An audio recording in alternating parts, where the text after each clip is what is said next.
Gaano ba kahirap magpatakbo ng isang salon business?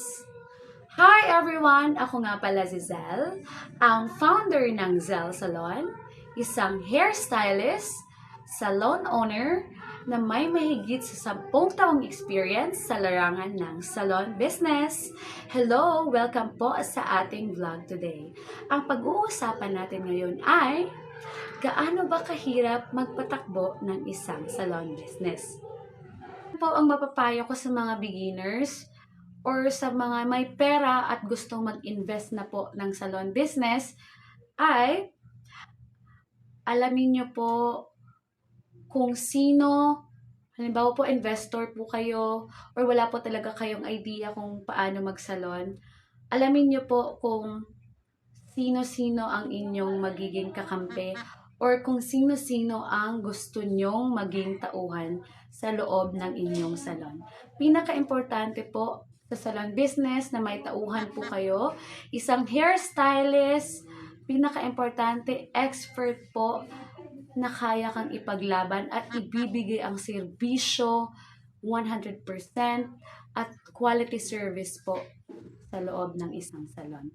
Dahil pag may quality service, tsak na babalik-balikan ka ng inyong mga kliyente.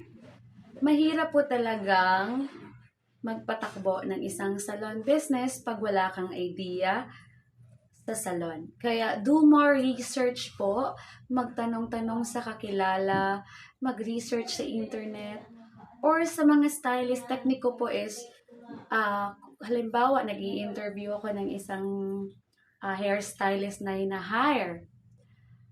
Nagtatanong-tanong din po ako, part po yun sa interview kung magkano yung hatian, ano yung mga policies nila, para ma-compare ko naman, uy, maganda pala yung idea ng isang salon. Ako po as a salon owner for more than 10 years, mahaba na po ang aking experience sa salon. Unang-una po, isa akong stylist, isa pa lang akong empleyado, pero gusto ko na pong magsimula ng isang salon. So, mas mabuti kung ganun dahil alam mo na ang pasikot-sikot sa salon business. So, as an hairstylist, alam mo na kung paano ang hatian, alam mo na ang gagawin, the services that you offer, the product na ginagamit, the best product line na panglaban sa market. So, mas madali na lang sa'yo na mag-handle or magsimula ng isang salon business. Ano nga ba ang nasa loob ng isang salon? Ang nasa loob ng isang salon ay number 1, isang magaling na hairstylist. Ang hairstylist, yung taga-gupit, taga-riban, taga-kulay ng buhok, if possible, mga basic lang.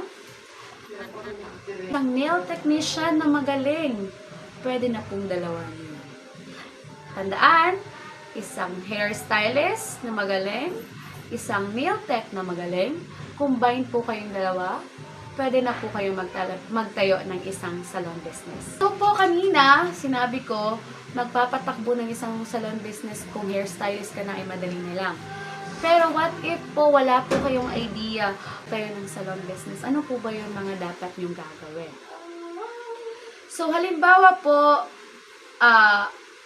wala pa po kayong idea, do some research po, magtanong-tanong po kayo kung ano bang meron sa salon, or kung hilig kang magpasalon, i-observe nyo po kung ano yung mga ginagawa ng isang salon manager.